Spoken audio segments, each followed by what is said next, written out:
Embrace equity. That is the theme of this year's International Women's Day. And it leads to an important question. What is equity? To talk about this topic, I like to talk about apples and bananas. Imagine that you are babysitting two children, and they are hungry, they'd like a snack. You go to the fruit bowl, and you start to pick up two apples to give them to each child. However, you remember at the last moment that one of the children is allergic to apples. So instead, you reach for one apple and one banana. In that way, you're being fair because you still give one piece of fruit to each child. But you're also being equitable because you're giving each child a legitimate way of satisfying their hunger. If you had gone for two apples, the child who's allergic to the apple would, on the surface, have a way to satisfy their hunger, but they couldn't do that without getting ill. So, in this way, you're being fair, you're giving each child a piece of fruit, but you're also giving them something that is in line with their individual needs so that they can be successful. That, in a nutshell, is equity. When it comes to equity in the workplace, pay is an important place to start. Making sure that women and people from other traditionally underrepresented and marginalized backgrounds are not paid less for doing the same work. It's important to look at your data, really analyze those figures, and see if there are pay gaps. If there are, put in processes and fixes to address this. Also, parental leave, making this accessible to people of all genders and normalizing it for people of all genders to take it up. This helps make sure that the burden of childcare does not fall unequally on mothers' shoulders and act as an impediment as they progress in their career. So, what can you and your business commit to in order to embrace equity? If you want inspiration or some support in arranging an International Women's Day event, give me a shout. Also, don't forget to subscribe to Kazuri Consulting's newsletter for practical tips and insights like this about inclusion.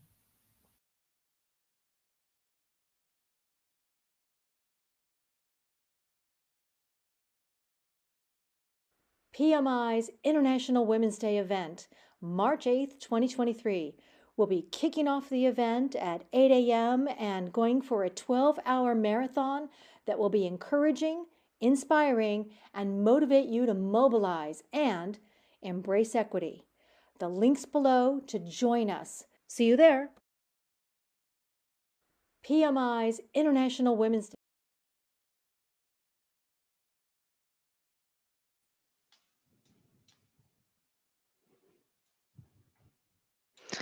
Hi, PMI members and non-members. Welcome to our Women in Projects Embrace Equity Conference. This is the third time we have come together as a PMI family to celebrate International Women's Day. You may have joined us last year for Break the Bias, which we held over 3 days with over 300 delegates. This year, we are going bigger and better with our marathon 12-hour event. We will be exploring the challenges that women faces in the field of project management and how we can overcome them. Our speakers and our facilitators will share with you how you can promote gender equity across the project profession and the wider industry, helping to shift the gender imbalance and make a lasting impact. This conference is designed for you. Get inspired by attending as many sessions as possible. Engage with others. Equip yourself with new ideas and tools. And mobilize. Together, we can make a better world. If you are PMP credentialed, and I know some of you are, there are a total of 6 educational PDU to be gained today throughout the day. And this is covering all the 3 sides of the talent triangle. However, we only share the PDU code with you if you completed your post-survey event. I hope you have already organized your personal agenda, and I hope this includes any of these 3 stages. Women leading major project, which is coming just soon, energy, sustainability, and ESG at lunchtime starting at 12:20, and global equity completing our program from 7 p.m. this evening. When you are not tuning into the stage, you can also join over 25 sessions and mingle within our meetup area, network, and visit our learning zone.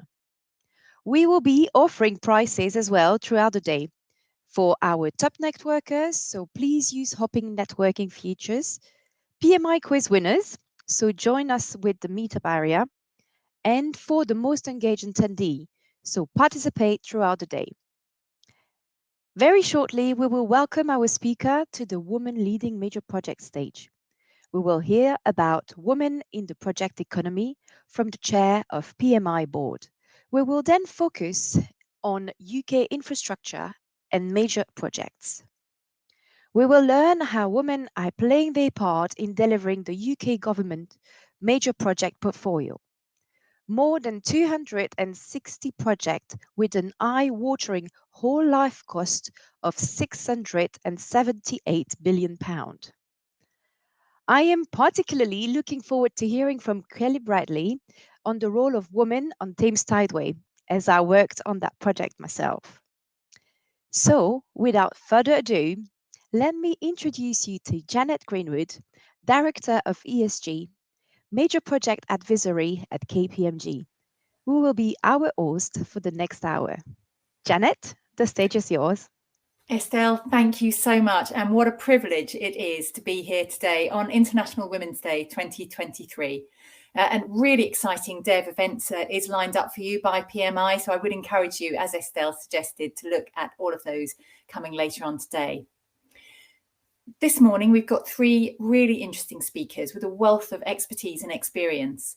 I'd like to start by introducing to the stage Jennifer Tharp. Jennifer is chair of the board of directors of the Project Management Institute. She's an experienced leader and a president of Mastodon Consulting, which provides corporate governance services. Jennifer will be sharing her presentation on women in the project economy. Take it away, Jennifer. Thank you so much. First of all, happy International Women's Day! Yay! Thanks to everyone who helped make this event possible. Thanks to all who helped organize a discussion on such an important topic for the third year. That's really awesome. One that can make a significant difference in our future. A more diverse workforce helps all of our organizations deliver better results.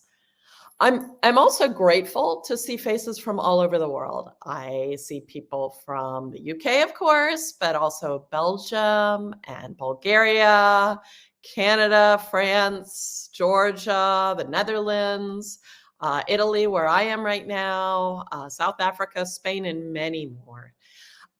We've all come together for the thoughtful discussions that we're going to have today, touching on everything from the role of women in sustainable leadership to how our organizations can continue to build diverse leadership teams.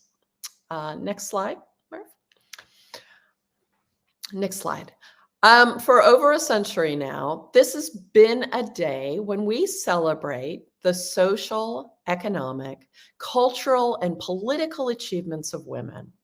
But International Women's Day is also a day for action when we seek to raise awareness of the issue of women's equality and to advocate for greater gender parity. I love hearing so many inspiring stories of women who have stepped up as change makers and leaders. Today, I will share some highlights on the current state of women in project management. Some good news and some not so good news from a PMI report that was just launched today called The State of Women in Project Management 2023, as well as some of my own advice to women in the project field. You can find the full report today at pmi.org/learning/thought leadership. Be sure to check it out during the day or later on. There's a lot of really good information in there. Next slide. So every year, PMI looks at the world around us to determine what are the biggest trends that impact our work as project managers. In PMI's most recent Megatrends report, One of the current trends that we identified is civil, civic, and equality movements. Diversity is a key part of equity. We all need the same opportunity to grow and to develop.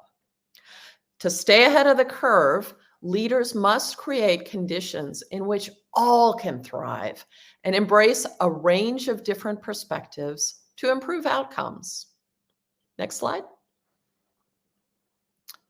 In this research, PMI highlighted some insights on how women can claim greater value in the workplace from Susan Coleman, a consultant who focuses on empowering women through negotiation. Let's take a brief look at what she has to say. Merv?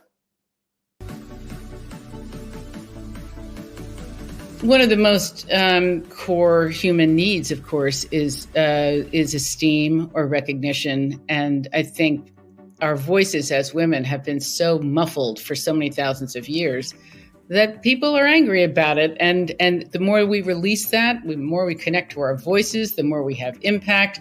And honestly, it's also really good for our health, the more we're able to connect to that. And I think women's voices are about as critical as anything at this moment in time on our planet, because we have been too silent, either because we've been forced to be too silent or because we haven't had the guts to really nurture our voices and get more connected to what it is that we need to say, whether it's through work or anything else. We also need to be really being willing to step up to the plate and command resources and claim value and around money.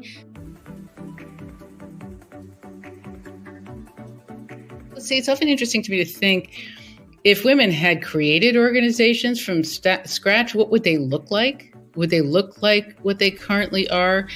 And that's not to criticize the way they currently are, but like as one of my guests on my podcast, Peter Hawkins, who's been a management consultant for a long time, he said, our organizations are still created for 20th century white men, not 21st century human beings. I think if organizations get gender right for women, they get it right for men too. I think organizations, I certainly see some organizations that have really changed their culture and they're benefiting from it. They get really good people.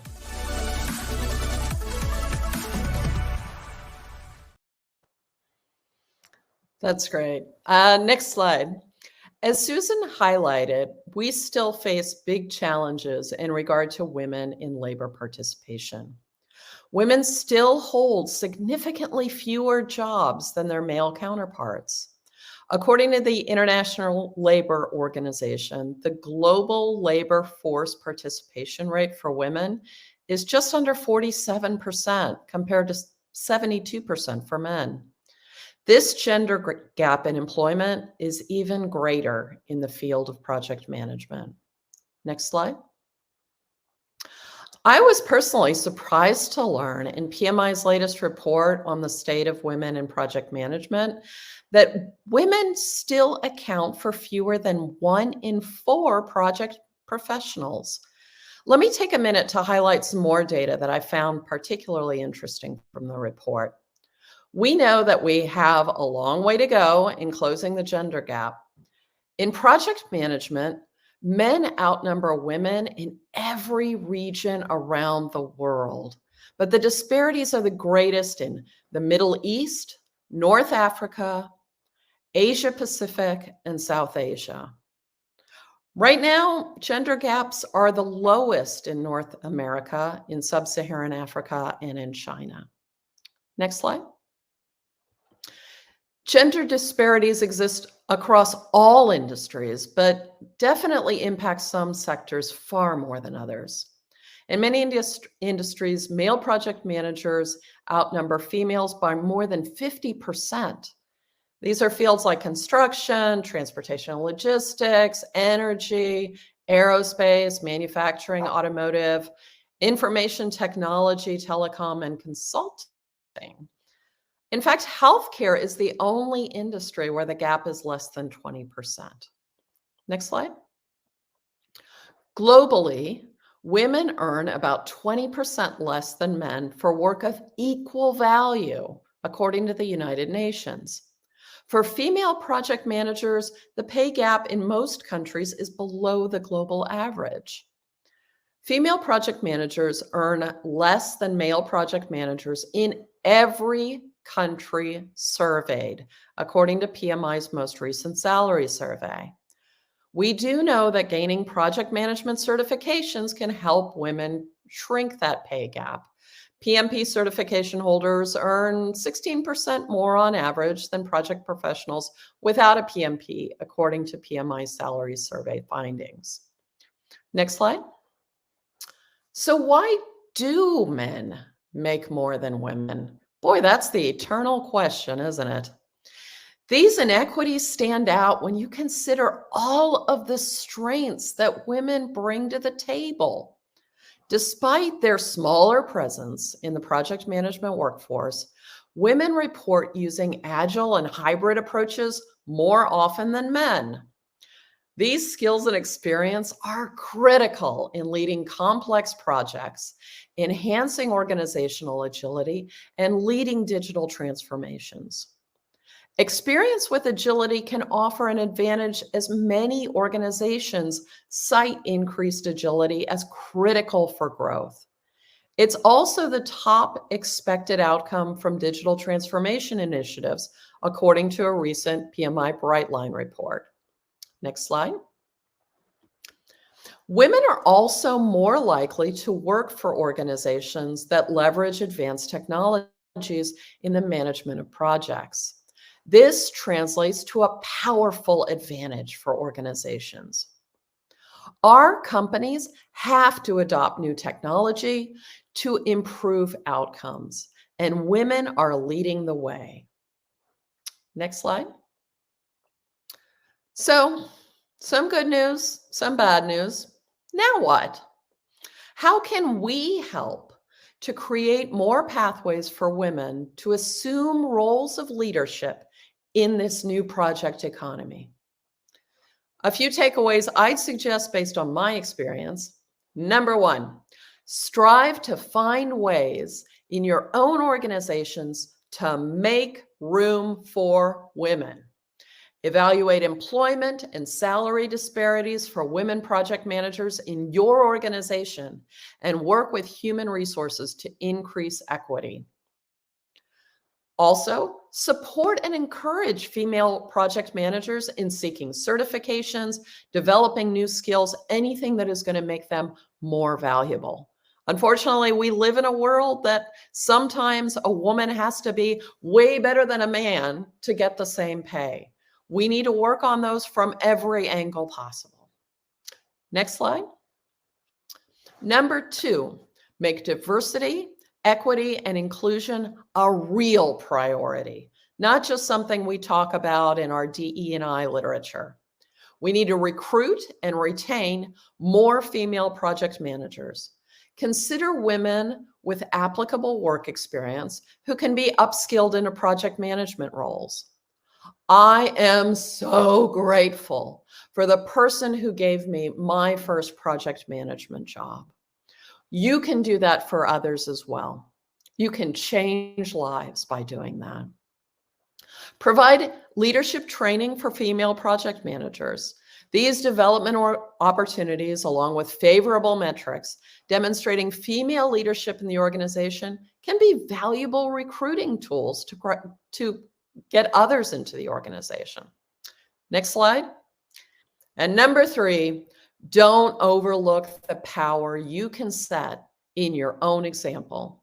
Take ownership of your career. Heck, you've taken a huge step just in being here today.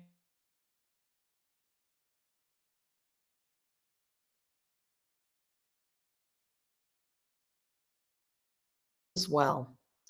Joining and creating networks focused on supporting female project professionals can help women identify career opportunities, encourage learning and development, and help one another address the disparities they face.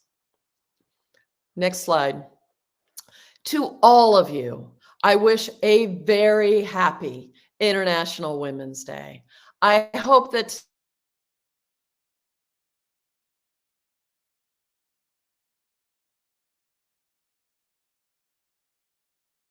our personal and professional lives and for advancing the cause of women's equality around the world. Thank you.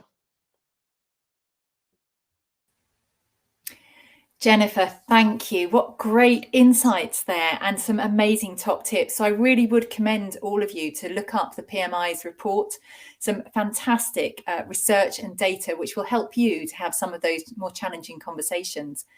I loved the Susan Coleman question. What would organisations look like if they'd been created by women? And the observation that women's voices have been too silent. International Women's Day is, as you say, Jennifer, a day for action. And I love your call for action for women to step up as change makers and leaders. And with that, I would like to introduce to the stage another really inspirational leader, our very own Fiona Spencer from the UK. She works at the UK Government's Infrastructure and Projects Authority, most recently as the Director, Function, Profession and Standards. Prior to that, she's worked in government in the Home Office in a variety of roles. Fiona will be presenting on growing sustainable leadership. Over to you, Fiona. Thank you very much, Janet, and really great to see everybody today. So glad you could join us. Happy Women's Day. So I'm going to start, and yeah, we have the slides here. I'm going to talk about growing sustainable leadership, and I'm going to talk about what I mean by that in a minute. But if we could have the next slide, please. I'm going to start by telling you a little bit about me. So I've had a 35-year career in government project delivery. And of that, I spent 14 of those years working part-time.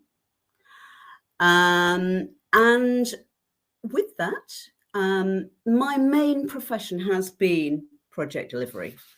Projects, programs, portfolios, I've done them all and I love them all. My best job by far was the last full-time job I had over the last 3 years, which was I was the Director for Function, Profession and Standards in the Infrastructure and Projects Authority in the UK, which is the Centre of Excellence for Project Delivery.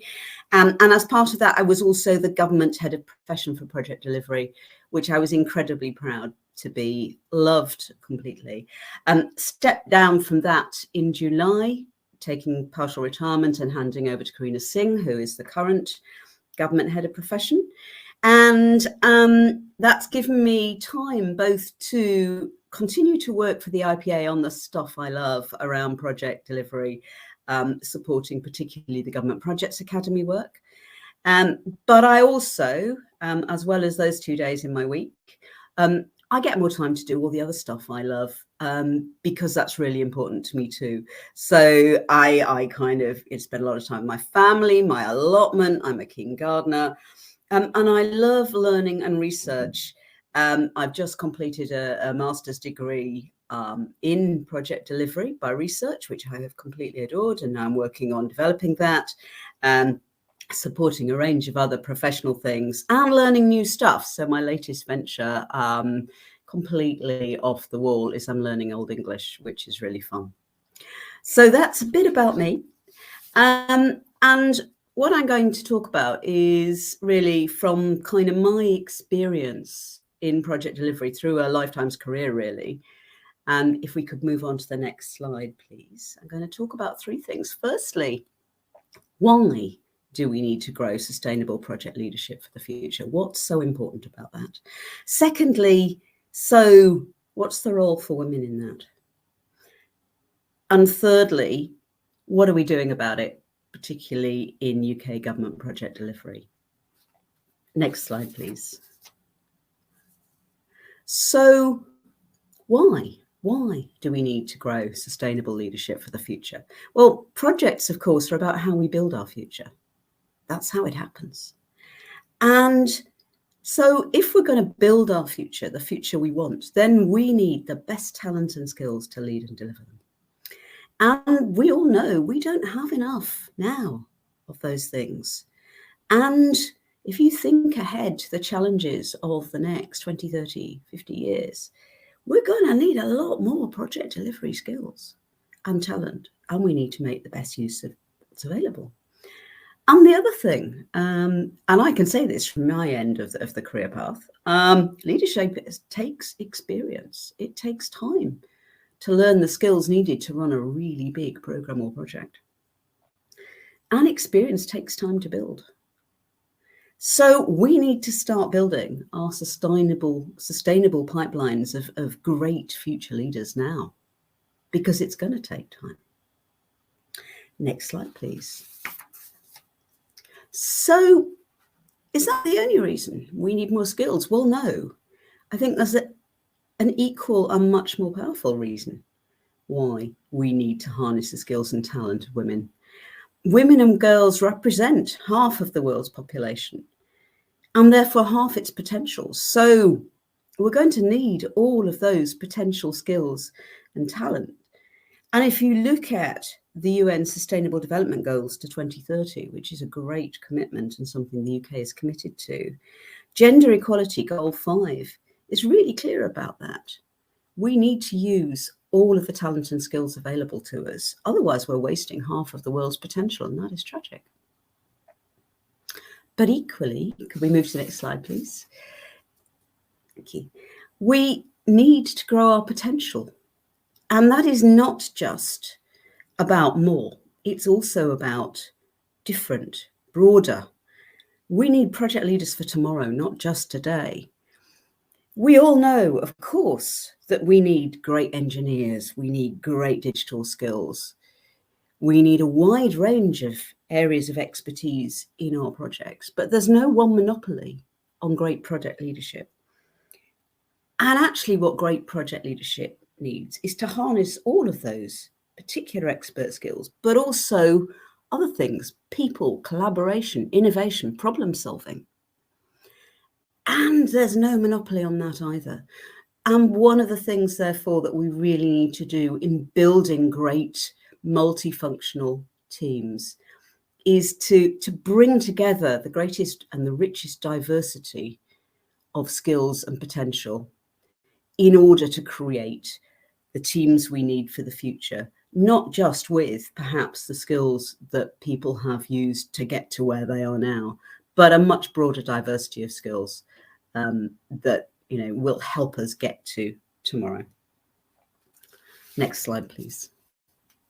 So what are we doing about it in UK government? Well, UK government, like all governments probably, manages thousands and thousands of projects and programmes, big and small. We have a top 250 called the Government Major Projects Portfolio. And in our top 250, we spend, over around 750 billion worth of investment in whole life cost terms, which is huge. And I'm proud to say that, generally in government project delivery, big and small, not just the top 250, around 40% of our senior leaders in project delivery are women. However, when you look at the top 250, that falls to a third, which is better than it was. It was 25% 10 years ago. And we still have a gender pay gap of more than 10%. That's not just specific to project delivery, but project delivery is no different to other parts of government in that respect. Now, there are reasons to be cheerful. We have parity in our middle management and expert roles. We have generally gender parity across the profession. It's variable in different sectors, but overall, we do. And that parity is increasingly moving up through into middle management and expert roles. And our graduate scheme has fantastic diversity of all sorts, including gender diversity. And I can see our pool of senior project leaders growing, but we've still got more to do. 40% is not good enough, even though it's better than, say, some other sectors that we could say. So moving on into the next slide, please. So we've had for the last 3 years a diversity and action plan, diversity and inclusion action plan, and that has 3 key themes: creating an inclusive culture, supporting progression, and embedding diversity and inclusion outcomes for projects and programmes and portfolios across government. And I'll just talk a little bit about each of these.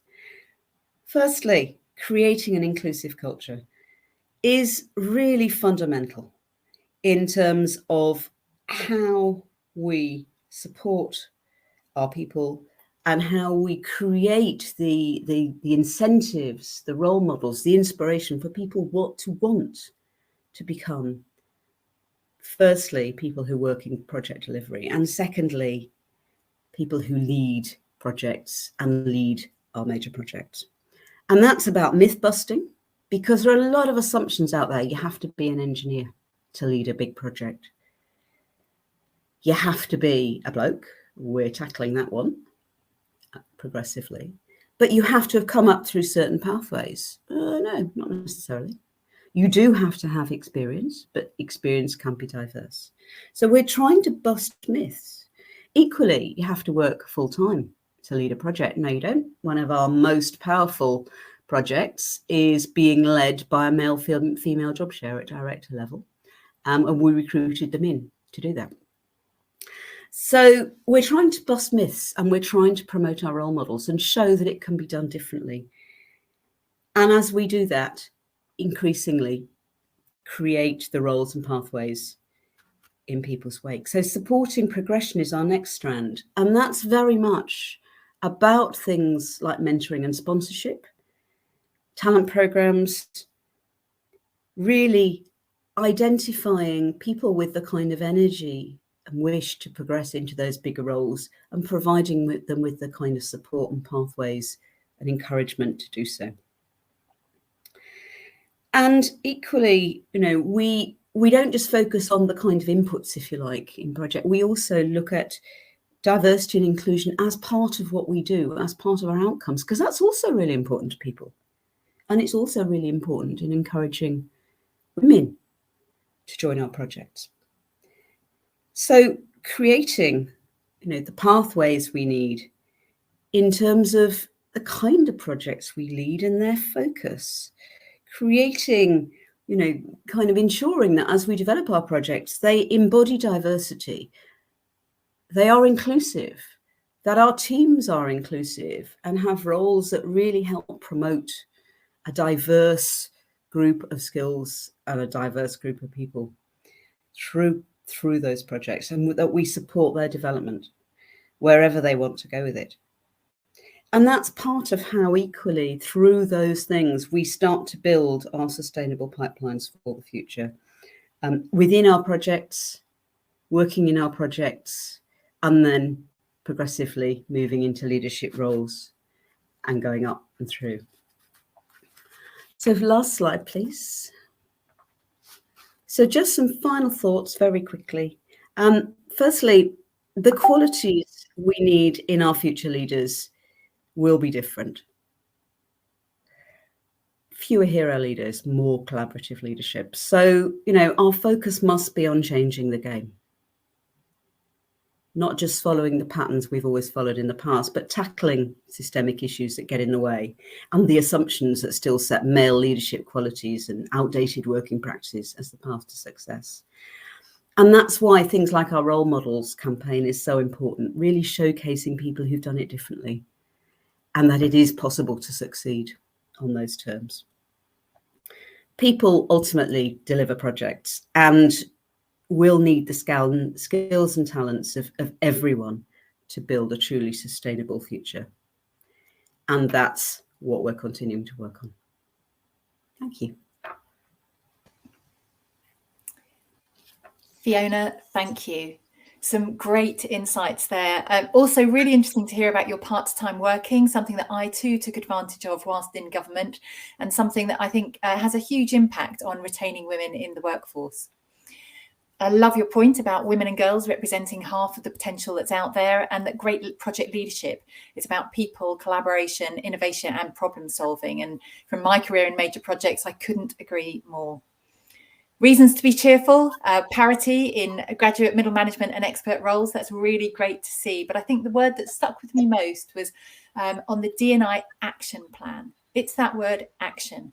doing things, moving this from rhetoric into delivering change through, as you say, talent programs and sustainable pipelines.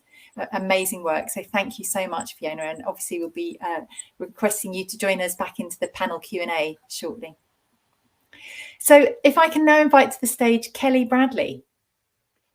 So Kelly is the Community Investment Manager at Tideway. Tideway is the multi-billion-pound super sewer project in the centre of London.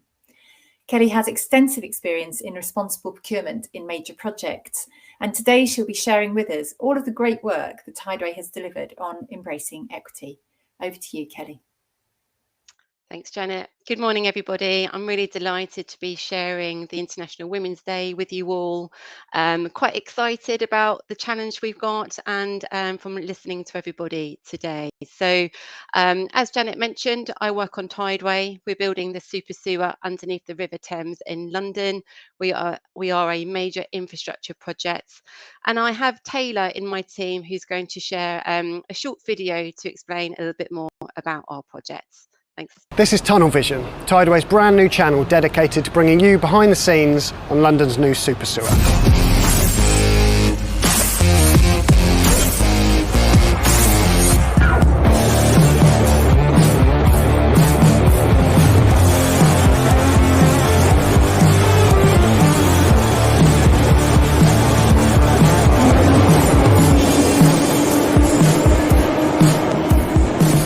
My name's Taylor Gill and I'm part of the team building London's super sewer.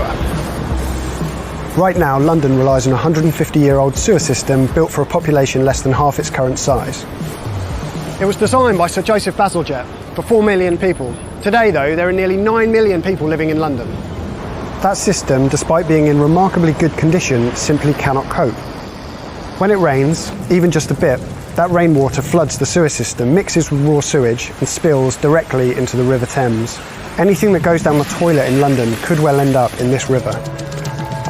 That's where Tideway comes in. We're building a giant sewer tunnel to intercept those nasty overflows and clean up our river. We have 24 construction sites, stretching from Acton in West London all the way out to Abbey Mills pumping station in the east, and they're all connected in one way or another to the super sewer, a 25-kilometre, 7.2-metre wide tunnel that will clean up this river. With a huge team of world-class engineers from all corners of the globe, we're cleaning up the Thames for its inhabitants, its wildlife, and for you. Victoria Embankment, stretching from Blackfriars Bridge to Westminster, was built to house Bazalgette's sewer system. We're building on that legacy by creating 7 new areas of public space. Each month on Tunnel Vision, we'll show you how we're getting on. We'll show you the sites, some of the amazing engineering, as well as the people working on this project. Great. So Tideway is at the final stages of the project. We're over 85% complete. And I want to talk to you today actually about our journey on how we've promoted women, encouraged women, and supported women on the project. Next slide, please. Next slide. Okay, so commitment from the top. I've got a picture here of our CEO, Andy Mitchell. I'm sure a lot of you will actually know Andy Mitchell, no doubt. And I remember right at the beginning of the project, I was with Andy and we attended a roundtable discussion, which I'm sure a number of you have attended, around how we can promote more women into our project and into our sector.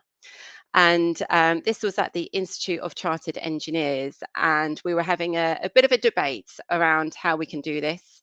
And Andy, without warning, said we should reach gender parity by the end of the project. Now, what I haven't told you was that this discussion was actually going to be published. It was going to go out externally. And I think if I was sitting next to Andy at that point, I would have kicked him under the table because I would have thought, oh my goodness, how are we actually going to achieve this? How are we going to measure this?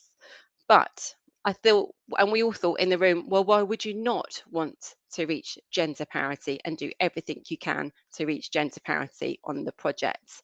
So we were thinking about the approach and the challenge. Next slide, please. Okay, so you'll probably already have this in place, but this is how we tackled, and how we wanted to improve gender parity and get to gender parity on the projects.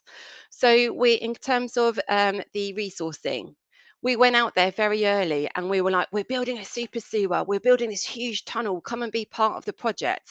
And believe me or not, we've hardly got any female applications through. So we had to make our strategy, our resourcing strategy, more attractive. We looked at the language we used. We started talking about the legacy, the lasting legacy this project will leave.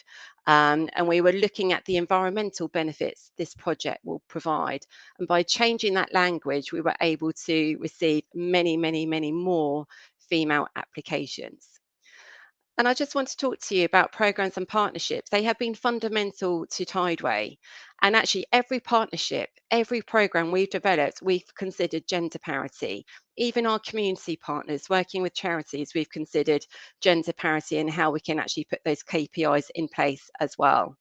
And parallel to this, to this programme, I attended an event at the Houses of Parliament, and it was with the University of Westminster, and they just published a new book about women into construction. I asked them to come to Tideway and talk to our board members about their findings, about their learnings. And I think it's very safe to say that actually we had a great opportunity on Tideway because we were a new project, we were a new business, and we had a great opportunity to create a great culture. So we brought the university in and they talked to our board members. And actually, we didn't at that point know how the women felt on our projects and how inclusive we were as a project. So it was still very early days. So they recommended that we surveyed our people. They recommended that we had to do quite a number of things to make ourselves inclusive, but it was the first steps. It was that first part of that journey. And I know it sounds boring, but the policies and practices you need to have in place are fundamental. It's not something you just put on the intranet and hope everybody reads it. You have to bring it alive. You have to keep it, you have to keep changing them. You have to keep listening to your staff. And on a massive project like ours, your policies and procedures will evolve with the project. And it's important that you keep your staff engaged. And it links very nicely with the next one, which is engagement. You have to engage consistently with your teams. You're not going to get everything right. We didn't on Tideway, but it's all about staff engagement and how you communicate your actions. Next slide, please. So we created the Encompass groups on Tideway very, very early on. The company was actually formed in 2014 and the Encompass program started and was established in 2015. Now, this is the voice of the project. These are the voice of the people on Tideway. And we have an executive board member that sponsors each group. And what that means, we can enable change to happen quickly and efficiently and effectively. It also means that actually if things aren't going well or they're not going right or they're not being answered, we can actually poke the sponsor who will take it back to board level to get answered and for it to be actioned. This forum also provides a great area to promote events, and it's a platform where you can share thoughts and link in with other groups. What you don't want as an organisation and as a project is to bombard people with lots of different events that's happening all over the place. So actually, by having these groups coming together at the beginning of the year, you can work out a calendar of events that are timed, that are themed, and that are consistent and that support the approach. And it also works the other way. Yes, these groups are the voice of the people on the project, but it works the other way as well. So the exec team, the HR management team also came to these groups. If there were concerns on sites within the office or they wanted to put forward some ideas, they would come to these groups first and they would, before they roll out anything to the wider projects. Now, the name Encompass was something that the Tideway colleagues had chosen as a name. So we also got their buy-in really early on. So there's a real sense of a family at being on Tideway. And it's evolved with the projects. And as I mentioned before about policies and procedures, our groups have also involved. At the very beginning, we wanted to concentrate on gender parity and action and mobility and LGBT plus network and race equality, all the ones that we are very kind of familiar with. But actually, as the project progressed, and we were talking to our contractors and our supply chain, there was discussions around caring responsibilities, and this actually came through from COVID as well. So we listened to what the group had to say, and from that we developed a carers leaving policy, a carers leave policy and process, and a carers network. And also what that meant, we provided 5 more additional days for people that had caring responsibilities instead of them having to take their annual leave. And you'll also see menopause on there as well. And this is something a group created last year. So it's the newest group, and it's about menopause, and it's about having these topics that you can talk to and talk to your colleagues. And it's not something that we should be shying from. Next slide. So here are just a few of the gender parity initiatives we put in place in Tideway, and just talking to you about a few of them. Some of the policies that we introduced was the returners program. This was something you would normally see in the banking industry, and we took it forward to the construction industry. And what we're talking about here is women with transferable skills that had a career break. And we wanted to bring many of these type of women into the Tideway project, and we were very, very successful. I think we recruited around 14 people from the returners program, and they've stayed on the project for a long time, and they are incredible women, and we are very, very fortunate to have them. But we wouldn't have had them if we weren't innovative with our thinking and thinking a little bit outside the box. And being on Tideway, it's a great project to work on, believe me. We've built a great culture, but we also had a number of incidents. We are also not perfect.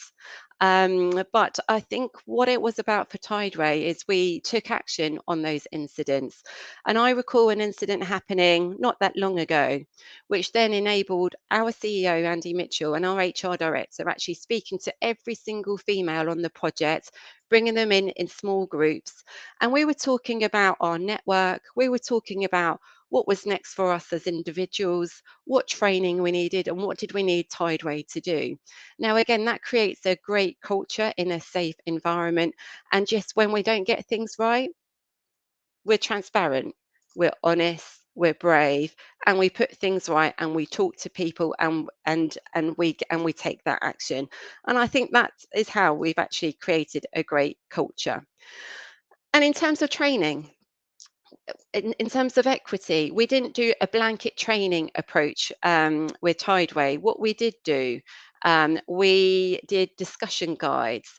And last month, we talked about the non-promotable tasks, for example, where every team talked about it within their own groups, because we all have a different way of feeling and we all have different experiences. And by bringing this to the attention of our colleagues, it's actually far greater than having one blanket approach to equality, inclusivity training. And what that enabled us to do is actually the males in the room, they were like, oh, we had no idea you felt like that. Oh, yeah, we didn't know our actions or our lack of actions meant this. And so it's a really great way to actually talk to your teams about equity and about real life experiences, because we all experience something different.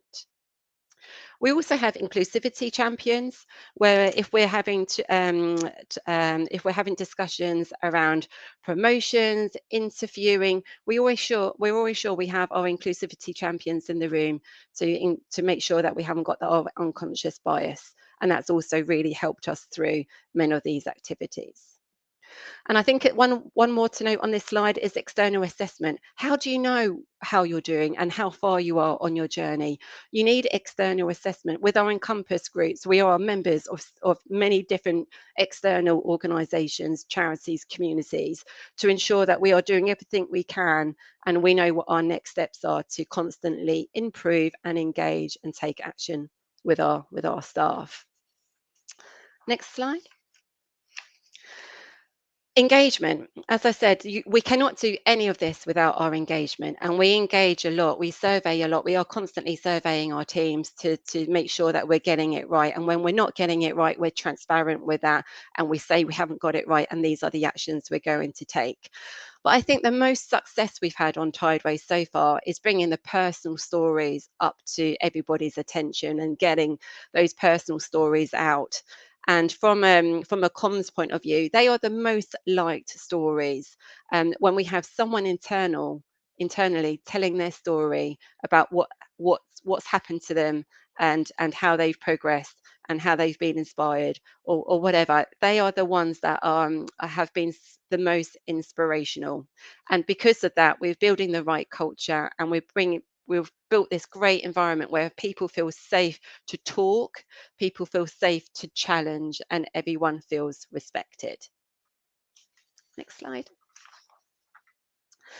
And in terms of being a little bit innovative, as I mentioned before, for Tideway, our partnerships have been key. And as I'm the community investment manager on Tideway, I manage the charity partnerships.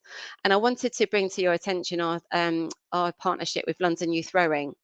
Now, they are a very small charity in London, and the aim of the programme was to get 7,000 young people rowing actively on water and off water. Rowing is normally an elite sport, and we wanted to make it more of an equal sport. But what that has enabled us to do is say to London Youth Rowing, we wanted also to reach 50% female, 50% male. And again, so when we're talking about increase the number of women on the project, you can do that through your community programs as well. All right, we haven't actually quite reached 50%, but 42% is pretty good. But actually, what's that is enabled, we created a new program called the Breaking Barriers program, and that's half of the people rowing, and also half of the people learning about life skills, about leadership, about teamwork. And we reached an incredible 72% of females throughout that program, and we can link them to our construction industry and our projects. So this isn't something where you're going to schools and talking about STEM. We're doing this through sport as well, and it's been very, very successful. Another great partnership of ours was working with women into construction, and this primarily is focusing on trades. But as we mentioned about, promoting women that are already working, and we had this Moving On Up program with women into construction that did exactly that. These women were already working within our industry, but it was about giving them training, providing them with mentors to get them to that next level. And it's not just about funding, it's about working really closely with women into construction. We got them sitting right next to our skills and employment team. We opened up our supply chain to them, and it has been incredibly successful. So again, this has been a great way to get more women into our industry. Okay, next slide. And as Fiona mentioned before in her presentation, we need to engage more with young people. We need to get more, they are the next leaders. It is our duty to go out to the schools, the colleges, the universities, and bring them onto the projects, provide them with work experience. But I think on reflection on Tideway, when we used to go out to secondary schools, the secondary schools are so busy. They've got their own challenges. So if they're getting bombarded by lots of corporates wanting to get in and speak to their students, they can't cope with that capacity. But what we've worked on Tideway and what has worked well is actually if we worked with a number of partners who work with and have already got that network with a large number of teachers and schools, they are connecting us with those schools, mostly in disadvantaged communities, because that's one of our KPIs. But also what we can stipulate with that is with these partners is actually we want to reach a number of females within these programs. And I've just given you a very little snapshot on two of those programs that we've been running with Construction Youth Trust and Uptree. But supporting these kind of networks and going to schools and talking to young people has been incredible. And I think our learning is these young people want to get on site. They don't want to be in an office. They don't want those presentations in an office. They actually want to be on site. So if we can enable that to happen, then all the better. Next slide. Okay, I just want to talk to you about reporting, and I think quite a lot of organisations shy away from reporting. We don't on Tideway. We survey a lot, we learn, we're transparent, we're honest, we're brave. But actually looking at, and this is a slide from the annual report last year, and so it's not just me saying it, our staff feels the same. So, you know, Tideway values and promotes diversity. 96% of our staff feel that way. We have 94% feel treated and with respect as an individual. And we have 90% that think Tideway is an open and honest in its communication with employees. And so this is what I'm saying, like, you're not always going to get everything right. It's actually how you take that action and how you're becoming transparent and what the next steps and what the actions are. And then you keep re-engaging with the staff. And I think because we've done that very well on Tideway, when we do survey our staff, we're actually getting really high percentages in this area, which I think is great. We also report on our ethnicity and gender pay gap. I've got the slides here in front of you, but again, we don't have to. We're not. You normally have to report when you're over 250 employees as part of the client and our delivery team. But it's something that, again, we're transparent and we want to be open with our approach. Next slide. And as I said, we're at the moment, we haven't reached gender parity. We're at 36%. Our target this year is 40%. And I think, you know, we're trying very hard to reach gender parity. We've put lots of programs and partnerships, policies and procedures and networks and supports and talk to young people and getting them on our project. And we still haven't reached gender parity. And I think it's safe to say that, especially within this environment. But we are trying everything we can to get there. Okay, next slide. My last slide. So just a few key takeaways. As I hope you've really heard from me today, that you've got to be genuine in your desire to improve diversity and inclusion. Your staff will see that if you're not, and you have a one-off event and it's not matched with anything else or not linked, then your staff will see through that. And when you get to survey your staff, I don't think you'll get those numbers you're looking for. For us on Tideway, it's really worked well having an executive sponsor to push things forward and get the voices heard at board level. You need to host a number of events throughout the year that link to other things as well, to your policies, your procedures. Where you're not where you need to be taking action and engaging back to your staff.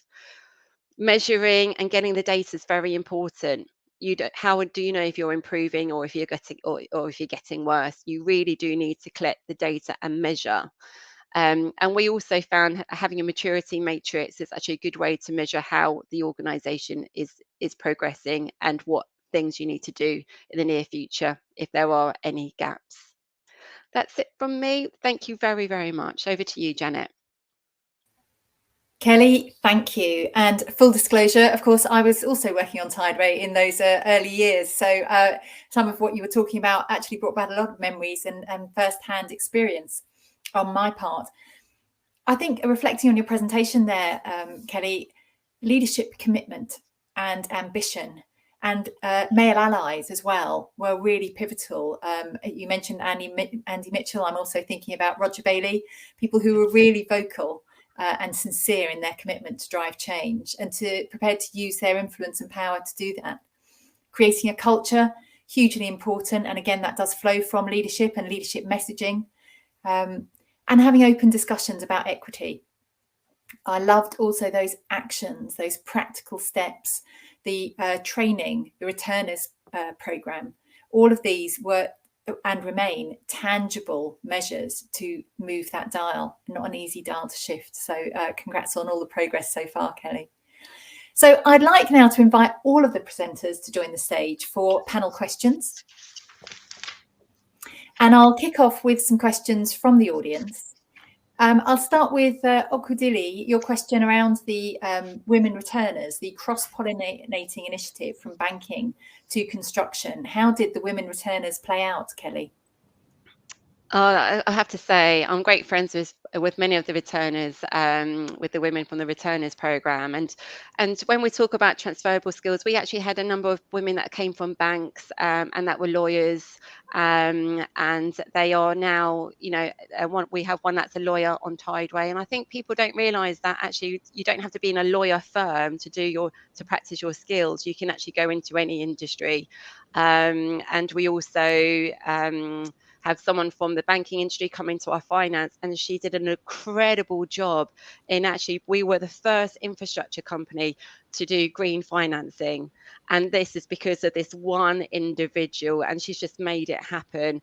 And we also have someone else who was in the army and took a career break. You'll probably remember her, Janet. I do indeed. Yes. And now she's head of quality. So again, these transferable skills can actually happen in any industry. And I think we all need to do more to promote that. Great question. Thank you. One particularly for Jennifer here. What is PMI doing to address their findings on gender parity? Is this something we are focused on as an organisation? Certainly the report you shared raises awareness, which is a first start, but what more can be done? Yeah, that's a great question, Janet. Keeping in mind that the report was just published today, so we haven't pulled together a lot of actions, but the fact that we produced the report at all is very much aligned with a lot of the work that PMI tries to do to make sure that we're always taking into account the sustainability aspects of the work that we do. In this case, reflecting on the Sustainable Development Goals and trying to figure out how can we do things better. So we will continue to come up with more recommendations for how organizations and individuals can work to address gender equity. And it's worth noting that gender equity has different flavors in different parts of the world. If I'm looking at gender equity in France or the United States, it's very different from gender equity in Bangladesh or India. It's very different from Australia. I mean, so the issues can be different, and the way that we reflect on them are different, and the recommendations, a lot of them, I believe, will end up coming from the regional areas. So as chapters and regions start thinking through these issues and think, what does gender equity mean in the Middle East, in Africa, in North America, and how can we support our members and our sisters in the work that they do? Thank you, Jennifer. There's a great question here from Nadia Latif, who's picked up on the menopause Encompass group, Kelly. So I'll start with you, Kelly, but also I'll go to Fiona and Jennifer to see if they've come across any organisations with initiatives on menopause.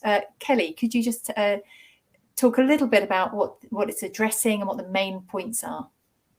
Yes, so as I said, the menopause was is the newest group that's been formed through the Encompass structure, and primarily it was a voice through the gender group, and we just felt it was strong enough for them to have their own group. And what we start with external people coming in, talking about menopause, because then it's not so personal at that moment in time with Tideway staff, and we promote that event, and we encourage the male colleagues actually to attend that event, because they will be linking with someone personally or within the workplace, and they'll be knowing someone that will be going through the menopause.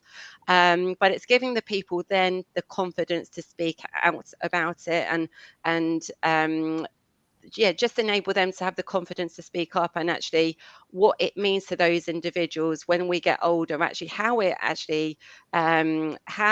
changes us as a person and what we're going through, because it has such a massive impact on our work life. And actually everything that we do on Tideway, including menopause, if we talk about it on a regular basis, then it's not such a taboo topic. Thank you, Kelly. Jennifer, Fiona, do either of your organisations or any of the ones that you've come into contact with do any initiatives on menopause? I'll go to Jennifer first, if I may. I have to say, I was so excited when I heard Kelly talking about that, because menopause just seems like such a dirty word. I was just talking to my sister yesterday, and we were talking about how, like, we've tried to talk to our mom about, like, what were your symptoms? What was your experience? And it's like, it's a taboo topic within families. So to be able to have that kind of support within the workplace is just invaluable. And I think it's incredible. And yeah, that's the first time I've come across it. And kudos to Tideway and to Kelly for having that in place. That's wonderful. Thank you.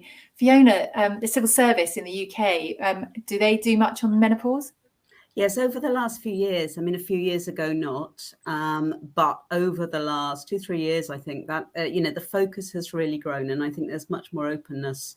We have kind of discussion groups. There's quite a lot of support available.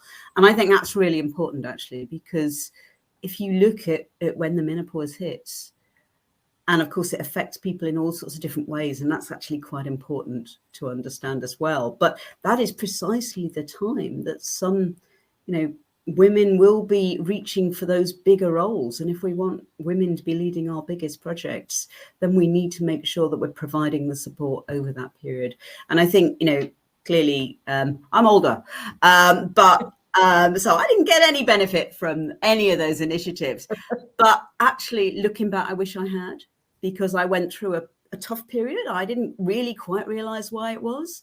And actually, I look back and think, and that was why. Unfortunately, I kind of, in a way, almost, sidestepped it and went and did something different. And that then created better pathways for me, which I've never, ever regretted. But yeah, I think it will help. And I think it's really important in terms of really helping women achieve their potential through their careers. Thank you, Fiona.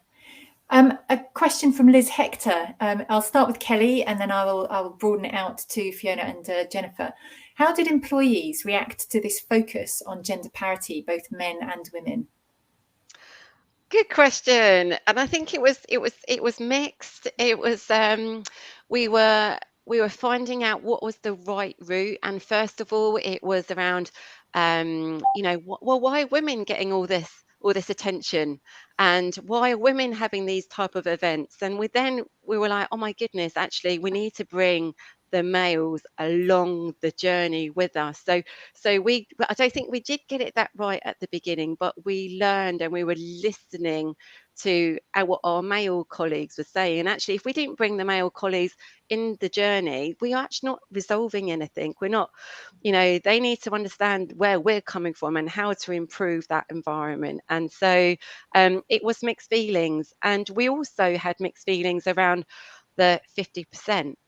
I think a lot of our senior project managers and our senior team were like, well, actually, I've worked damn hard to get where I am, and I don't want our male colleagues to think I'm here sitting across the table because of a target. So actually what this meant is created quite a lot of debate internally, but I feel we took everybody along that journey, and I think we've actually got some great outcomes, and we've brought everybody on board because we didn't get it right, and it's okay not to get it right sometimes. Absolutely, Kelly, thank you. And Fiona, obviously, well, I know within the UK Civil Service, having also worked in actually the Department for Transport, that there is a lot of emphasis and support available. Have you ever seen or experienced any pushback or any of the descriptions that Kelly's just shared around people feeling a bit sidelined as a result of these initiatives? Not generally. I mean, I think you have to really think about how you're managing the messages and what you're trying to achieve. So blunt targets I always admire Andy Mitchell. He is a brave man and he makes very brave leaps. And actually, sometimes setting an aspiration is exactly the right thing to do because it sets a bar and it changes the game. Equally, sometimes targets can be very blunt, and then that does set up adverse reactions. Well, why not me? So we always have to balance that, because men also need to progress. We need a greater diversity of all sorts in all our workforce. And I think some men have been just as victim to some of the stereotypes around what it needs to get to the top as women. So, men who have families, gay men, range, complete challenges, I think, around those things, as well as, of course, ethnicity, which is a really critical element, and lots of assumptions and stereotypes around all of those things. So it's really important that we kind of, in talking about diversity, inclusion, we are broad in our focus, but then we look also at the particular groups. And for women, it's like, well, hang on a minute, it's 50% of the population. We know that. What's going on? So I just think it is about being, both generous and broad, and then targeting your specific challenges and explaining why you're doing it. Yes, thank you. Jennifer, any reflections from you before the next question? Yeah, I mean, the first thought that came to mind for me was a few months ago, I was at a conference, and there was a very esteemed woman who was talking about the importance of women in the field. And someone from the audience raised his hand and said, all of this is all well and good. I am entirely for having women in project management, but what happens when it's time to have children? And and I mean, it goes to the point that it's like everybody's at a different place on the continuum. He didn't necessarily have a bad idea. He just, these are thoughts that had never crossed his mind before, and he didn't really think about how that might come across.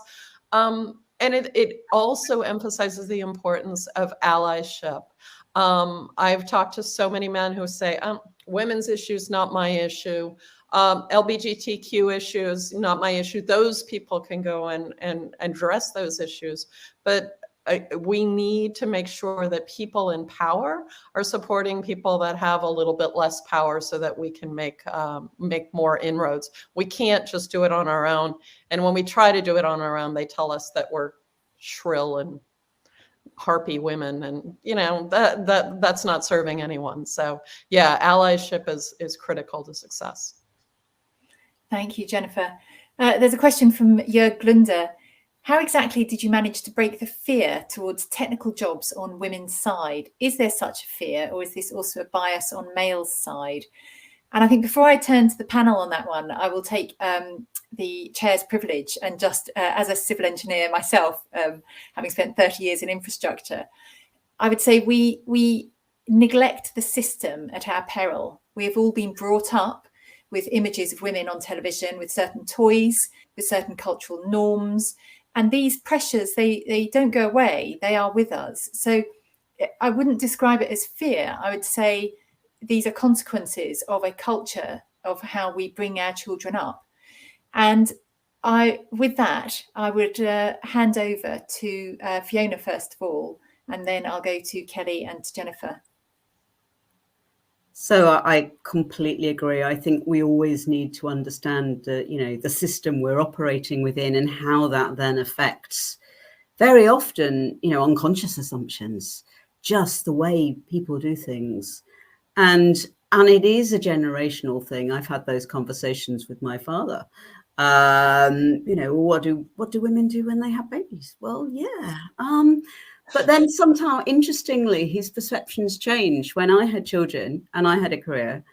And I was fortunate in that the civil service was very generous in being flexible. And therefore, I had lots of opportunities to work part-time, to do job chairs, to do different things, and progress my career at the same time. And then his attitude changed. So, we will never change everybody's views. We will never change them all overnight. But the more we show that it can be different and there's benefit in different, then that starts to change the system as well. But I also agree. I mean, this is why I care so passionately about, things like myth busting and our role models campaign. You need to make it look different. And sometimes you have to work quite hard at that to get that message across. So you have to magnify. Different can be, different. There is different, and it can be better. In fact, it is better, and show why it is. So, but it's a long game. We all know that. Yes. Thank you, Fiona. Kelly. So when we engage with all schools, all young people, we always get a female representative within and just in the PPE. because as Fiona was saying about myth busting and everything else, we are trying to do this from a very young age. And I think with the stereotypical, having a female on stage or on the platform or in front of a young audience, having her dressed as PPE and talking about project management and engineering and talking about the skills and the roots. It's not all about university. A lot of it is apprenticeship these days, and that's okay, or not knowing where you want to go, and that's fine too, and not and giving them the confidence that you're not always going to get it right. And I think on Tideway we have a number of female project managers and a number of female engineers on two of us. We have 24 construction sites. Two of our sites, you walk in, actually there's a female project manager, there's a female senior engineer, there's a female, and it was actually quite female heavy, which is very different in our sector. And then actually when we do have people go off on maternity and they come back, and it's important to show that they actually come back into that same role. And then what we do is we talk about that experience. How did they feel? And we open that to Tideway. And we've just had a project manager come back from maternity, and we've now got a parenting forum. And at the end of this month, I'm going to a parenting network to see how, and it's open to fathers and mothers in our sector on how they actually deal with it. And I think Jennifer mentioned that actually if we can fix it for females, we're actually fixing it for males as well. And I know this was something that I wanted to change on Tideway, about what we could do more in terms of our contracts and working with our supply chain, because you have to be on site at 7 a.m. and and you have to have that health and safety briefing. And I've always well, actually, how can that be? Can we have some flexibility with that? Because actually that impacts all of us, the mothers and the fathers. If the fathers are on site, the mothers are at home taking their kids to school and everything else. So if we can fix it, I think we can fix it for everybody. Thank you. Jennifer. Yeah, so I have, in addition to being chair of Project Management Institute, I have a day job, which is I generally work with startups and technology firms in Silicon Valley, and I see the worst of this. Most of my girlfriends in high tech refer to Silicon Valley as a sewer for women. It's just really frustrating. And one of the things that I think a lot of companies have struggled with is you can go and have paid more attention to the wording used in job applications and job descriptions to appeal to women. HR departments can do a lot to bring women in, but if the environment is actively toxic and destructive to women, then they're not going to stay, because why would they? Everybody wants to, change the world and make things better. But when you're constantly struggling, it's just not worth it. One silly example, I have a friend who's a female engineer at Google. And she went in after a couple of years, she needed a new computer. She went in to the tech refresh center and she said, "Hi, I need to refresh my computer." And they looked at her and said, yeah, only engineers can get a refresh every 2 years. People in marketing and stuff, they get them on a different cadence. They didn't even ask her if she was an engineer. They just assumed, oh, yeah, she can't be an engineer. And so, those little microaggressions that aren't, there's no evil intent, but they can really wear on you. You get tired of always pushing. So, always being cognizant of that bias can really help to make a more welcoming environment for women in what can be a pretty toxic area. Thank you very much. And I do know that globally, women's representation in tech, in engineering, varies massively by country. So this does suggest this is not some innate scientific bias. This is a cultural bias. And if you are interested in even more data, if the PMI data isn't enough for you, then I really recommend the book Invisible Women by Caroline Criado Perez. It has got some amazing data facts. It's a very in-depth study of data bias and the inherent data bias. So I commend Invisible Women by Caroline Criado Perez. So moving to the question from Binta Toure. Question for Jennifer or Kelly, although Fiona, I will also pose it to you. I'll start with Jennifer. What would be the best way to start up a gender parity engagement with leadership team to have a buy-in? Oh, boy, saving the easy questions for the end, aren't you? It's very difficult because we all come from different places. Some of us are in organizations where we actively talk about values. We actively talked about diversity, equity, and inclusion. If you're in an organization that has not gotten to that point yet, I think one of the most important things you can do is to approach it like you would any business problem by developing a business case. Get the data that you need that shows that organizations in your industry have better outcomes when they are more embracing of gender diversity. Talk rationally about the fact that excluding half the workforce is probably not a really good way to ensure strong outcomes for the organization. Just make sure you collect the data in order to make a business case that this is not, you don't want them to hear that's not fair. That's not what we're saying. We want to make sure that we put it in terms that they care about, that we show that they're going to have better business outcomes if they really work on the gender parity. Thank you. Briefly, Kelly, any reflections from you?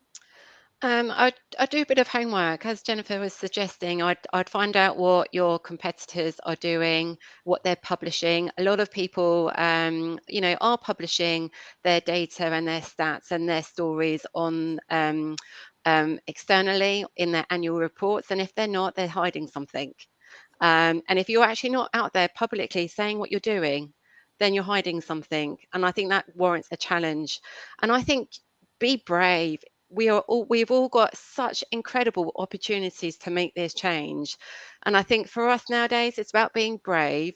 Lots of companies are doing this. How can you be different to that next company? How can you attract and retain the key talent? If you're not, people move on. Thank you. Fiona, any reflections from you? So I very much agree with what's been said. Many project delivery folk, many organizations, they're very logical. They need to see the evidence. I show them the evidence. Data is really, really important. And quite often organizations don't have good data. So the first thing is getting the data, and the second thing is using it. If organizations don't have the data, as Kelly says, then what have they got to hide, or what are they not looking at? So I think you have to fight fire with fire, take the case on the organization's terms, and that then becomes, overwhelming. But yeah, it's a challenge. Some organizations work differently, and but you have to work out what really matters in the organization, and then, as I say, take it to them in those terms. Absolutely. I think there are often three imperatives. There is a moral imperative. There's also a reputational imperative. There's also a commercial imperative. And as you say, Fiona, appealing to whichever one of those the organisation is most receptive to. So I'm going to have a last question from the list, and then quickly ask each of the panelists a final question. So Sarah Schutter's question is, what are the blockers to gender parity? Now, I suspect that's not a quick answer, but if I could ask you each to perhaps choose one that you would start on or prioritise. Fiona, if I may start with you, where would you start? What particular blocker? I think, and I'm back to the data really, but I think we're doing much better on early entrance into careers. I think it depends. It varies by sector. It's not so good in the engineering and science sectors, but nonetheless, women are well represented in the younger workforce. I think you then have to look really carefully at what happens mid-career, because that's when we see the falling off in terms of progression. Thank you. I think that is all about making roles accessible. Mm-hmm. Thanks, Fiona. Jennifer. I'm going to say something mildly controversial, which is I am a fan of quotas. If we're not making parity any other way, I don't think that it's a bad idea to set targets and quotas that can really move the needle. And when we look at organizations, we look at countries that have made a difference and have gotten close to parity, it's almost always been quotas. But yeah, the data is first, and then you see how far you want to go. Thank you, Jennifer. Kelly. And slightly different. On Tideway, we've built a great culture. People don't actually want to leave Tideway. We're gonna be told to leave, so we're not. We don't want to leave the projects. So for me, I think the blocker is we're just not getting enough people, females in our industry, and that comes from school leavers, college leavers, university leavers. So I feel there's actually much more we need to do in getting ourselves in those environments and talking to those individuals, the tutors, the teachers, and telling them what a great sector we're in, and that that they need to come in our industry.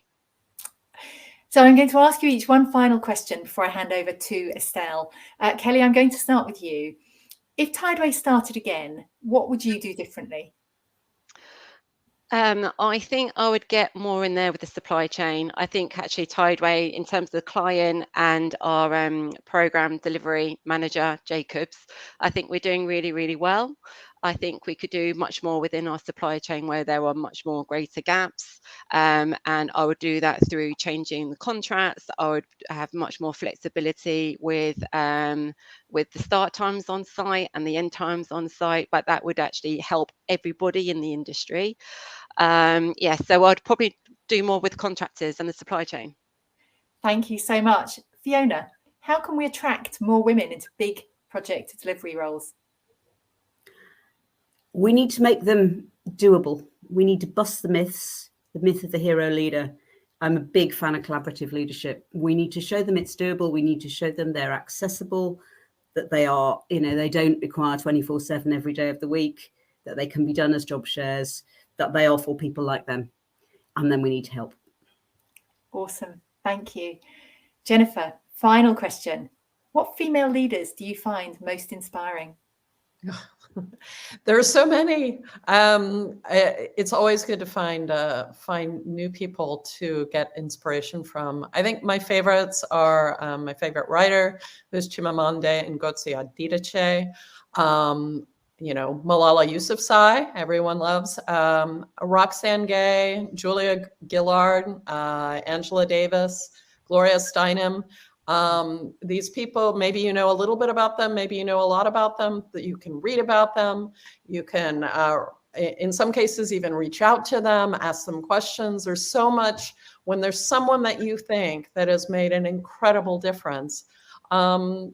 Try to find out what it is that made them make that difference and see if there's things that you can do to adopt some of those practices yourself so you can become that inspirational leader to others.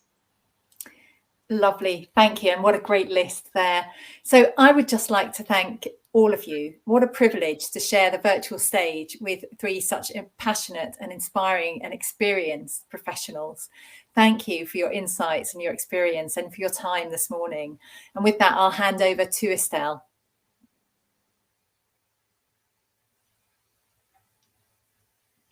Hi, Janet, thank you very much for your time today. And I wanted as well to thank our speaker on the major project stage. So hopefully this has been an eye-opener for you. It is great to hear that, so many organization and leadership is there for you in the workplace. So you are now invited to join the sessions, which are managed by a wide range of PMI chapters and partners.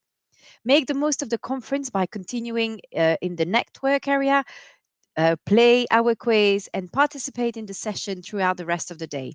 We'll be sharing a survey at the end of the day. So because we would like your feedback, we want you to tell us about one key takeaway for each of the session you attend.